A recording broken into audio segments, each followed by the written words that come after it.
Hi friends, எல்லாரும் எப்படி இருக்கீங்க? இன்னைக்கு நம்மளோட சேனலில் கோதுமை மாவு வச்சு ஒரு பாஸ்தா எப்படி பண்ணுறதுன்னு பார்க்க போகிறோம். குழந்தைங்களுக்கெல்லாம் நூடுல்ஸ், பாஸ்தா அதெல்லாம் ரொம்ப விரும்பி சாப்பிடுவாங்க. வீட்டிலையே பார்த்தீங்கன்னா இருக்கக்கூடிய கோதுமை மாவில் டக்குன்னு பண்ணி கொடுத்துடலாம். ஸ்கூல் விட்டு வர்ற குழந்தைங்களுக்கு இந்த மாதிரிலாம் செஞ்சு கொடுத்தீங்கனாலும், இல்லை லீவில் இருக்க குழந்தைங்களுக்கு செஞ்சு கொடுத்தாலும் விரும்பி சாப்பிடுவாங்க. வாங்க எப்படி பண்ணுறது பார்த்துடலாம். ஒரு அகலமாக ஒரு மிக்ஸ் பண்ணுற ஒரு பாத்திரத்தில் 1 கப் அளவுக்கு கோதுமை மாவு நான் சேர்த்துக்கிட்டேன். மாவை வந்து வறுக்கலாம் எதுவும் கிடையாது, அப்படியே எடுத்துக்கிட்டேன். தேவையான அளவுக்கு உப்பு சேர்த்துக்கலாம். 1 ஸ்பூன் அளவுக்கு ரீஃபைண்ட் ஆயில் சேர்த்துக்கலாம். இதை ஒரு தடவை நல்லா கலந்து விட்டுக்கலாம். அதுக்கப்புறமா கொஞ்சம் கொஞ்சமாக தண்ணி சேர்த்து சேர்த்து நம்ம சப்பாத்தி மாவுக்கெல்லாம் எப்படி நம்ம கலந்து எடுப்போமோ அதே மாதிரி நல்லா பிசைஞ்சு எடுத்துக்க போகிறோம். தண்ணி வந்து நிறைய சேர்த்துடக்கூடாது. அதாவது மாவு வந்து ரொம்ப லூஸ் ஆயிடுச்சுன்னா நமக்கு வந்து இந்த ரெசிபி பண்ணுறதுக்கு கொஞ்சம் கஷ்டமாக இருக்கும். அதனால் நல்லா டைட்டாக இந்த மாதிரி பிசைஞ்சு எடுத்துக்கலாம். இப்போ இதுலேருந்து கொஞ்சம் கொஞ்சமாக ஒரு உருண்டைகள் எடுத்துகிட்டு நான் வந்து சப்பாத்தி கட்டையில் வச்சுட்டு நல்லா வந்து மெல்லிசா எந்த அளவுக்கு முடியுமோ அந்த அளவுக்கு நல்ல மெல்லிசா தேய்ச்சி எடுத்துக்க போகிறேன். அதே மாதிரி நீங்களும் தேய்ச்சி எடுத்துக்கோங்க. இப்போது மாவு இந்த மாதிரி லைட்டாக தேய்ச்சிட்டு நல்லா வந்து தேய்ச்சிக்கலாம்.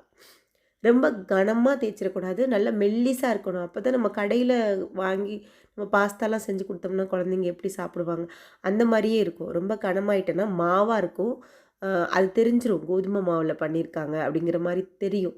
நம்ம மெல்லிசாக நல்லா தேய்ச்சிட்டு இது செய்யும்போது கண்டிப்பாக கண்டே பிடிக்க முடியாது குழந்தைங்கனால, அவ்வளோ சூப்பராக இருக்கும். இப்போது இந்த மாதிரி கேப்பு விட்டு கத்தியில் இந்த மாதிரி கோடு போட்டுக்கிறேன். அதாவது நம்ம கட் பண்ணிக்க போகிறோம்.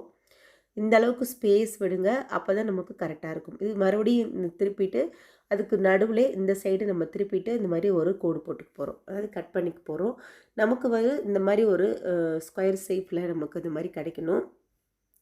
இப்போது இந்த மாதிரி கிடைக்கும்போது ஒரு கட்டங்கட்டமாக நமக்கு பார்க்குறதுக்கு வந்து இந்த மாதிரி ஒரு குட்டி குட்டி பீசஸாக நமக்கு இந்த மாதிரி எடுத்துட்டோம் அப்படின்னா எவ்வளோ மெல்லிஸாக இருக்குது பாருங்கள். அதில் நம்ம இந்த ரெண்டு ஜாயிண்ட்டையும் ஒட்டி விட்டுட்டு இந்த சைடு இருக்கிறதையும் இந்த சைடு இருக்கிறதையும் அப்படியே சேர்த்து ஒரு ஜாயிண்ட் போட்டுற போகிறோம்.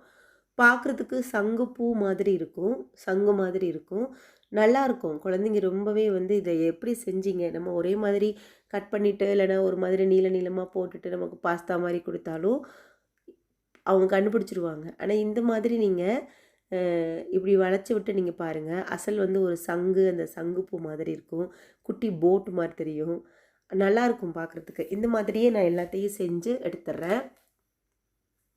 செஞ்சது எல்லாத்தையுமே நம்ம என்ன பண்ண போகிறோம் அப்படின்னா சுடு தண்ணியில் தான் போட்டு எடுக்க போகிறோம். தண்ணி பாருங்கள் எப்படி நல்லா கொதிக்குதுன்னு.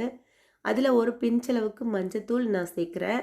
அதுக்கப்புறமா தண்ணி ரெடி ஆகிடுச்சு. இப்போ நம்ம அது எல்லாத்தையும் இந்த மாதிரி செஞ்சு எடுத்து வச்சாச்சு. இது ரொம்ப ரொம்ப ஈஸி தான், கஷ்டம்லாம் கிடையாது. இப்போது அதில் வந்து இந்த மஞ்சத்தூள் சேர்த்து தண்ணியில் ஒரு ஒரு அரை ஸ்பூன் அளவுக்கு எண்ணெயும் சேர்த்துக்கிட்டு, அதாவது ரீஃபைண்ட் ஆயில் சேர்த்துட்டு, இப்போ நமக்கு ரெடி பண்ணி வச்சுருக்கிற பாஸ்தா எல்லாத்தையும் இதில் வந்து சேர்த்துக்கலாம்.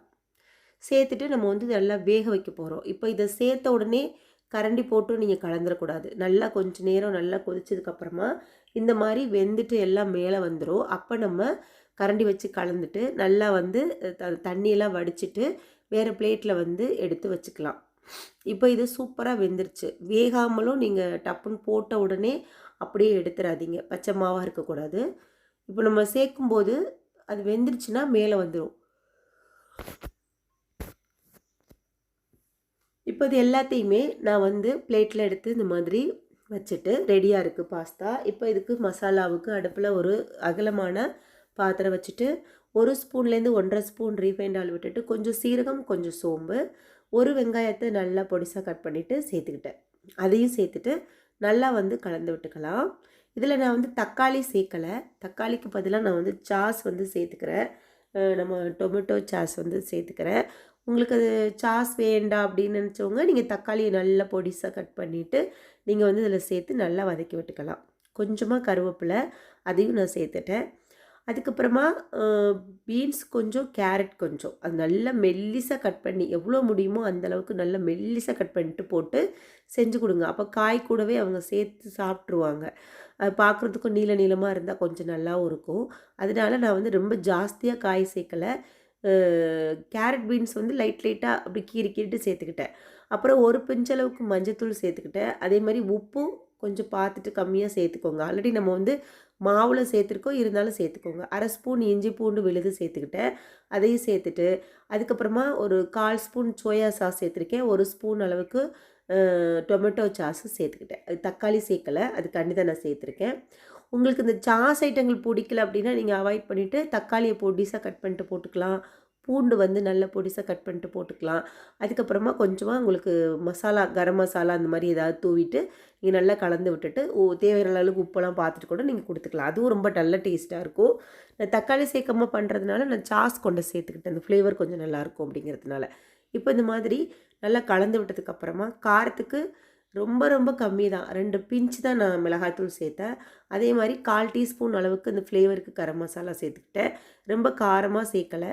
ஏன்னா இது கொஞ்சம் காரம் கம்மியாக இருந்துச்சுன்னா நல்லாவே விரும்பி சாப்பிடுவாங்க.